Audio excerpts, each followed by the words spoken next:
I mean, it's always fun. It's always good winning. That's the whole point of playing. But playing is fun and it gives me something to do in the summer and live out, my old college baseball dreams. But definitely being able to win a couple years is awesome. And every time you win it, it feels like the first time. So it makes the grind of the season fun. But it's definitely good to end out on top.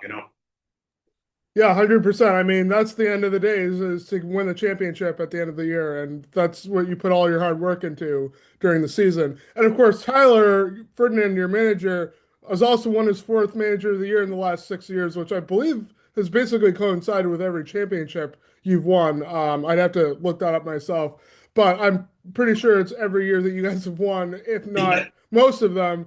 He's winning manager of the year as well. So talk about his managerial style and what he brings to the plate because he also causes a lot of chaos on the base paths for anyone who's watched any of your games.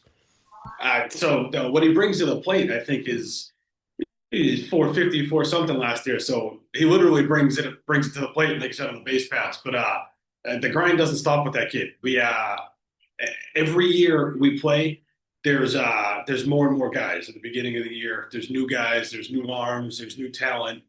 This year we've got even more guys coming in.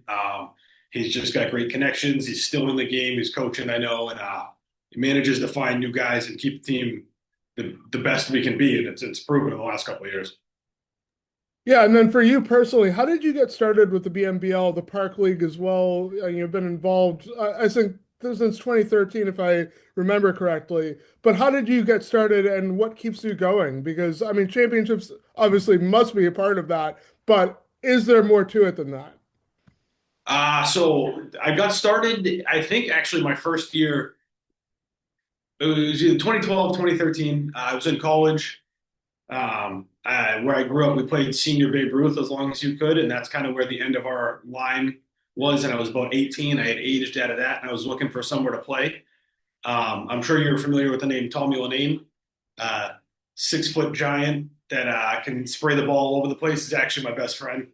So we've been playing baseball since we were in Babe Ruth, and we kind of follow each other everywhere we go. So along that time, we both aged out of senior Babe Ruth. We were looking for somewhere to keep playing. We ended up actually in the intercity league with the Arlington Trojans that year, and kind of took that team by storm. Pretty cool. From there, I think we played 2 years in the inner city. Then we ended up in the Yawkey League, where we had a good stint with the Stoneham Sabres and a really solid team and a bunch of playoff runs, but could never find, pay dirt, could never take home any trophies there. But Tommy's actually been in the Maple, I think, around since that 2013 year. He joined the Maple. I don't know what his connection was, but he's been with Billy and Tyler and these guys forever. And so me and him have been playing forever. And one day I kind of looked at him and said, "Hey, are you ever going to invite me to go play with these guys or what? You've been playing with them for almost a decade." And he was like, "Yeah, come over." And that's kind of how it started. So that's how I ended up in the Maple with him. And it's been kind of history ever since. And then for anyone who hasn't maybe watched any of your games, how do you describe your own playing style and how it complements, your other teammates, especially on the Mocka Rays, but like with any team that you've been on? Obviously, the Mocka Rays are the best example because you guys have won four championships in 6 years. But just in general, how does your playing style complement everybody else? Um, I think I'm kind of just a doer, just a grinder. For most of the people that don't know me from outside of the Maple, I'm actually not a catcher. I'm a shortstop by trade. I've been playing short my whole life. Catching was always my favorite position, but as I recall, when I was younger, one of my coaches said you're a little bit too good with the glove to be behind the plate. We need you in the middle of the infield. So that got shut down. And again, me and Tommy go back and forth. If you ask him why he became a third baseman, he better tell you me because I moved him away from shortstop. So we've been going back and forth. When I came over to the Maple, I said, "Hey, this is your team. I'm just looking for a couple places to play. I love catching. Tell them I'll come over there and catch." And that's where I've been ever since. But in terms of play style, whether I'm at short, whether I'm behind the dish, I kind of play like a catcher. I was never the best player when I played, so I always tried to be the smartest guy. And I think that my skill set, I can swing it, I can run when I'm healthy, I can play defense pretty good, but I think I bring a pretty good mental game to our games. I love catching. I love paying attention to lineups. I love learning things about guys and kind of dissecting what they do. And I think it aids our pitching staff pretty well. So I think that's kind of where I've brought most of my game throughout my career is I kind of bring a mental aspect that not everybody plays with, especially the guys that, have it that can kind of just show and go. They don't really need to think about what they do. Do you have a favorite Tommy Linane story, either on the field or off the field? I'm sure you probably have a lot, but if you had one off the top of your Uh, head. I've got a lot of Tommy Linane stories. My favorite one is probably, I think we were probably 13, 14. We were freshmen in high school and we had the same math class. We played on different teams in Babe Ruth. So we sat next to each other in math class and just happened to have, a game Wednesday, Thursday night, whatever it was. And the game was a little chippy and we got pretty close to getting into a brawl. And we were joking about it the next day. Is we're best friends, but we're competitors, and we would have been beating the crap out of each other if we came into a brawl. We'd come with black eyes, slings, and whatnot. And Monday morning in class, we would have been like, "Hey, man, what's up?" Like nothing happened. But in between those lines, it's a different animal, And it's been fun playing with him forever because we push each other, right? He's been a guy everyone knows he can play ball, but I always like to get under. Well, I'm a better defender. I'm a better this. I'm a better that, and we push each other back and forth, and it just brought out the best ball in us over a decade and a half. Okay, and then obviously, like I said before, you guys won 4 championships in 6 years. Do you have a favorite performance from your team, both on the mound and at the plate, from any of those 4 championships that kind of stand out? Huh. Honestly, I would have to say my favorite performances from this year. Matty Borges came in, I believe it was game 2 of the championship. I'm pretty sure it was his first outing on the mound all year, and he ended up throwing between 3 and 5. I don't remember the exact numbers, but he ended up throwing, going in to eat up some innings, ended up throwing a gem and getting the W. And it was a blast catching him, although it was kind of a pain because he throws about 7 pitches. And it's kind of hard to remember signs when the guy's got that many pitches. And he's got some real in-depth signs. So about halfway through the game, I really didn't know what was going on and was just kind of hoping the ball came over the plate. But he threw a hell of a game, and it kind of came out of nowhere, man. It was awesome to watch, and I got a front row view. I was catching everything. So I mean, that's baseball for you, right? You get the unexpected performance, and sometimes it's what you need to win a championship. yeah, Just yeah. you have somebody come out of nowhere. And I'm sure you have, I mean, you have a lot of stars on your team, obviously, and players that get a lot of credit. But is there anybody that, maybe is a little underrated or doesn't get as much of the spotlight and should be getting it? Is Matt one of them, or is it somebody else? Well, that's good. I think it's tough because this team we bust balls a lot on this team and we go after each other and we don't like to admit anyone does things real good. But I think there's a couple guys. I think Nick Radcliffe, as much as I hate to say it, is a super underrated guy because he's probably the most nonchalant player I've ever met. Acts like he doesn't want to be there, tells us he doesn't want to be there, but then he goes out and throws gems once or twice a week, comes up with big hits and kind of does it sneaking under the radar. And I don't think you're going to see him in any all-star ballots or any end of the year awards, but he kind of just goes out and plays pretty well every night and does it quietly. So that's pretty cool. Yeah, I guess I'm gonna just have to get him on my podcast at some point because it sounds like he's gonna be a fun person to talk Yeah, to. he's a good guy to talk to. Hey Nick, if you're listening, contact me. Or we can exchange information if you know his information afterwards. But anyways, that sounds like a fun interview regardless. He's actually our team rep, so I'm pretty sure he's contractually obligated to come talk to you. So All right, well, we'll figure it out after. But anyways, that's the good thing about having a long season like this, though. Honestly, is that like you have so many players that you can interview, not only just on your team but across the entire league. yeah. And you guys are expanding your league, having a lot more teams. Can you talk about what your thoughts are on that? Because it sounds like you guys are getting more teams, including from the Yaki League as well. I love it. So I mean, I would assume anyone listening here would kind of know, but there's really the big four amateur baseball leagues around here, and I don't think people know how much of a hotbed Massachusetts is for summer baseball, starting with the Cape and coming all the way down to these leagues. So you've got the inner city, the Yawkey, the Park, the Cranberry are kind of the big four, and then you've got Mabel, which kind of cleans up everything else with multiple age divisions in all over the state. But I've played in just about most every one of these leagues at some point, and I have found that it's usually the same guys playing, and you get older and you move to a different league or you jump here and there. And so when I got a hold of the expansion in a couple of the teams that are coming over, I know a bunch of them, and I know there's some talent coming over, so I'm looking forward to it. You want to play good games, you want to play the best. That if you want to crown yourself the champion at the end of the year, you want to take out people who think that they're just as good as you. So I think it'll be good for the league, and you know, it's never going to hurt playing someone new. Oh, I lost you.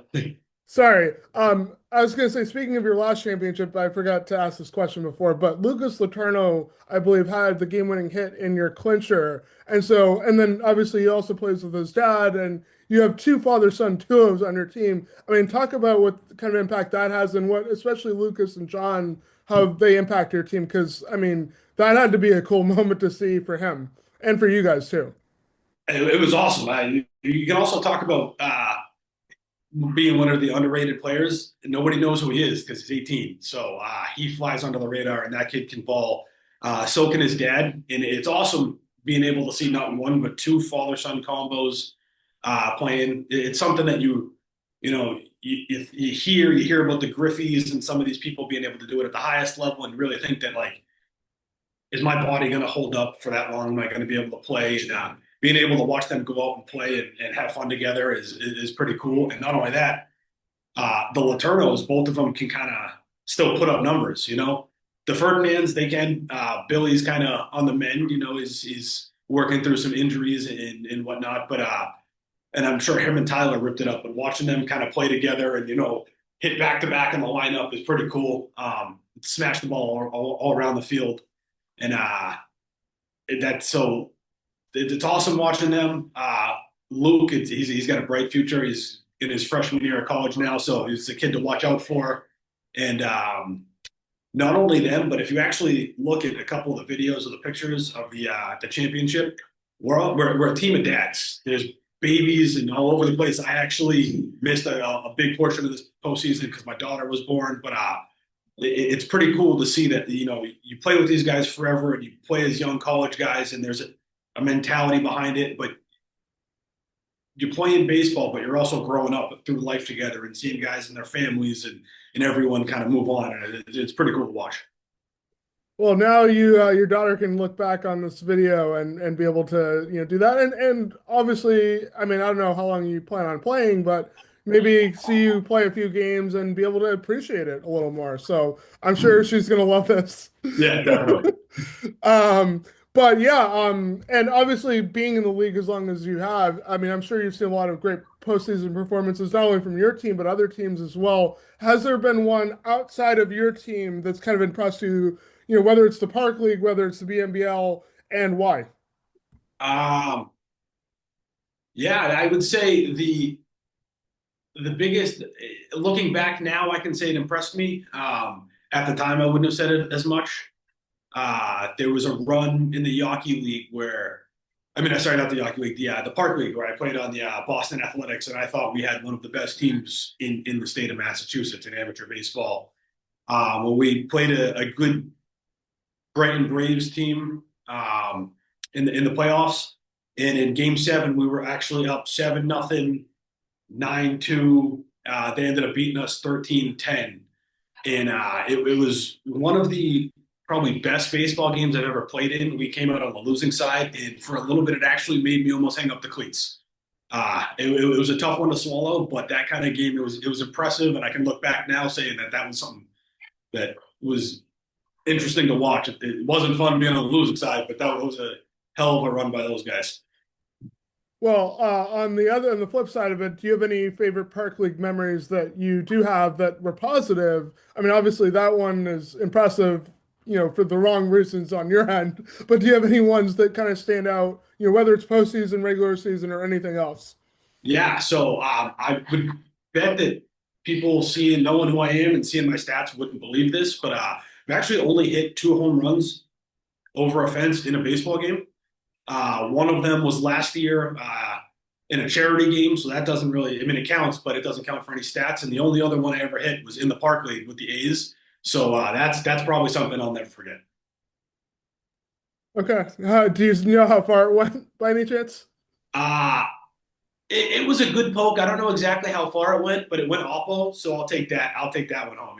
Went the other way and pushed it over. So that was pretty cool. It ended up being the game-winning run. So I mean, hey, when you can be the reason or a big part of the reason your team wins, you'll take it, right?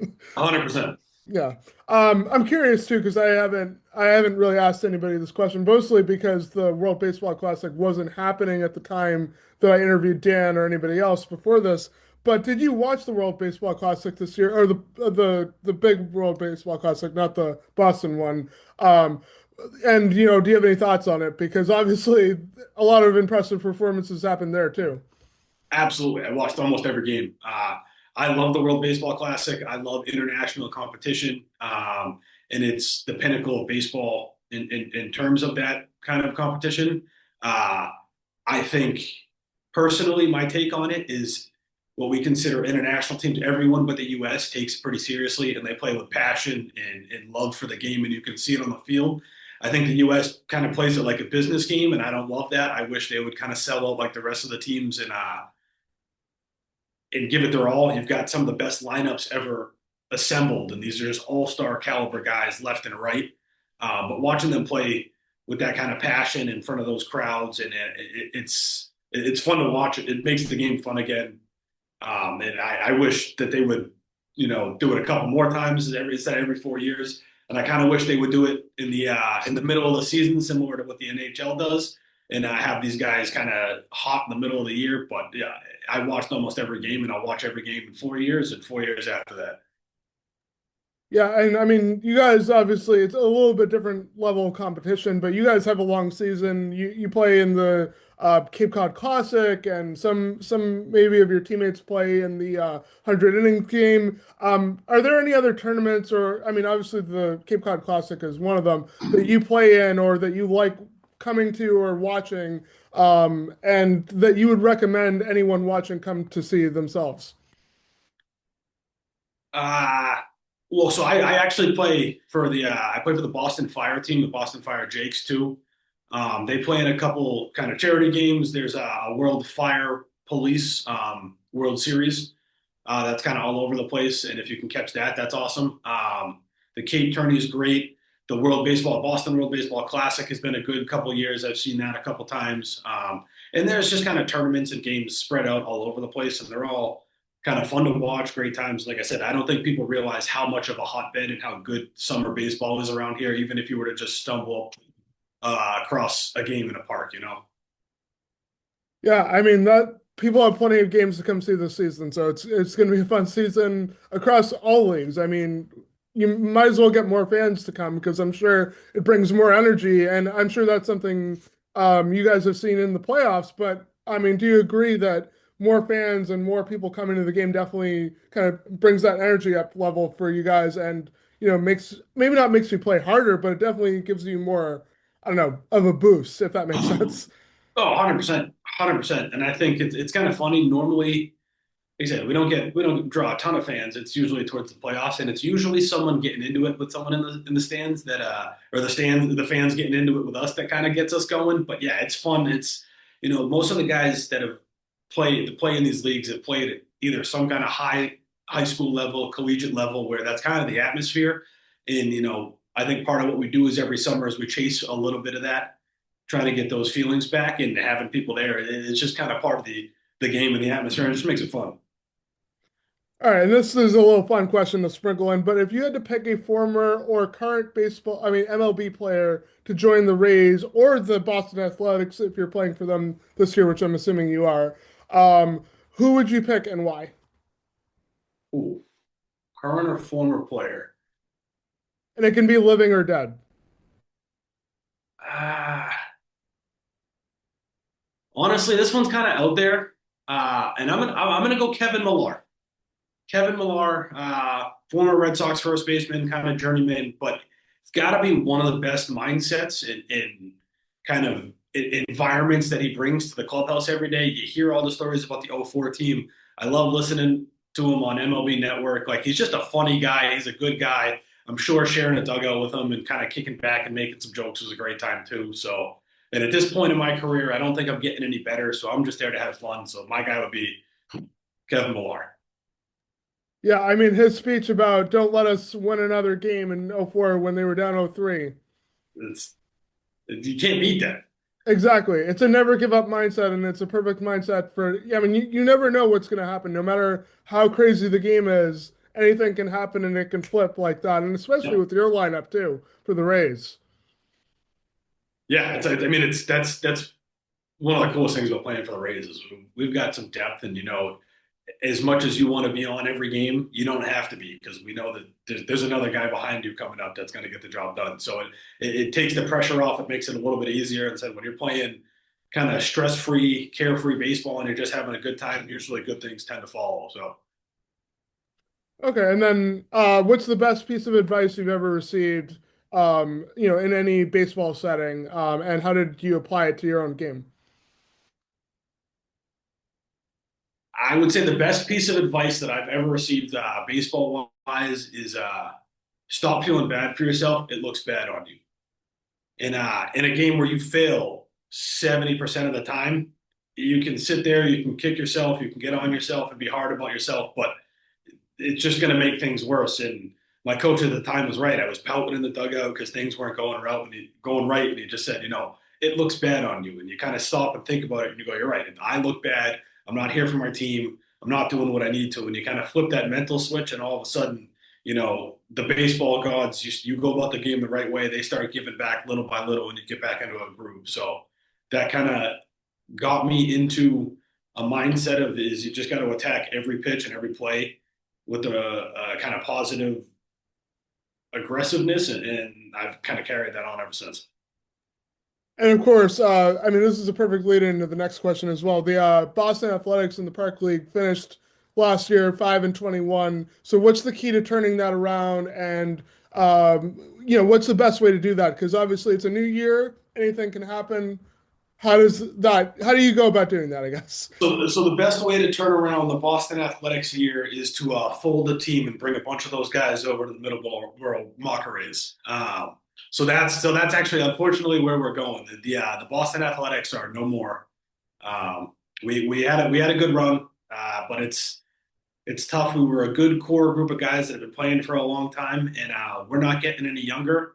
And it's hard to kind of have young guy connections. And in some of these leagues, that's kind of the name of the game is you need guys that are still in college, right out of college, that can kind of bring that youthful energy to the game. And we are just, like I said, getting older and kind of couldn't sustain a solid lineup every game last year. And it was kind of just time for us to move on. So that being said, we are bringing a handful of guys over to Middleborough, and I think it's going to boost our lineup a little bit. So that'll be fun to see. Yeah, if you had to pick someone from your Boston Athletic team that's going to come in and make an immediate impact, whether it's right away or even toward the end of the season, who would it be and why? And like, what do they bring to the team? So the guy I got to shout out one guy. The guy I would bring is Chris DiGiacomo. He's not coming. He's moved to Maryland. That guy is my Kevin Millar, if you will, with the energy and the fun he brings to the game. But the guy I think that is going to make the quickest impact is Ryan MC McGowan Conron. He was actually the coach and the franchise owner, I think, of the A's last year. He's coming over, and I think he's going to have a new lease on baseball. In the last couple of years, he's been kind of handling the money, the coaching, the recruiting, and all this, and he has had a lot on his plate, and actually kind of didn't put himself in the lineup. I thought as much as he should last year when in the Park League, and now he has none of the responsibility, and all he's got to do is play baseball. So I think he's going to come with some energy, and I think he's going to get to slap the ball around a little bit more than he did last year. Okay, and then why or what is the top reason the Mocka Rays will three-peat in 2026 and why? At the depth, like I said, Tyler is a madman. He keeps finding bodies. He keeps pulling guys in. We're bringing back just about the same lineup we had last year with new, better guys. So if we kind of are able to do what we did last year, it's only going to be better. And I know there's some new talent, but I think we'll be even par with them. I can tell you how long I plan on playing. it would be a sad day. I've always said that when the game stops being fun is the day I'll hang them up and move on to something else in life. And I'm still having a blast going out playing with these guys and hanging out and being able to navigate the leagues.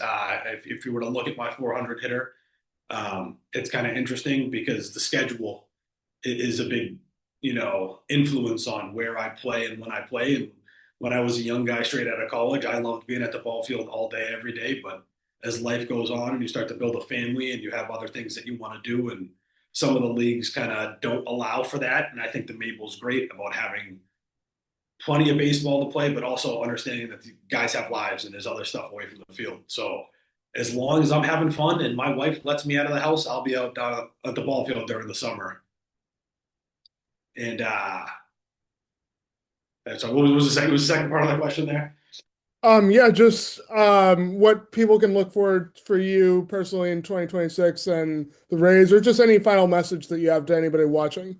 I don't want to jinx myself here, but I'm expecting a big year out of myself. I think I'm always statistically pretty good, and I think I've made a name for myself in this league. But I've never played a full season in this league where I haven't had an initial obligation to another team. So I usually make about 50% of the games or whatever the eligibility is. This year, the Middleboro Mocka Rays are my only team, so I should be at 90% of the games as long as I'm not in the firehouse. So I think you're getting to see a full season out of me will be eye-opening for some people, and it's going to be fun to be able to play and have fun with these guys 100%. So I would look forward to me and not only myself, but a couple of the other guys that are playing full time for Middleborough now to kind of light the stat sheet up.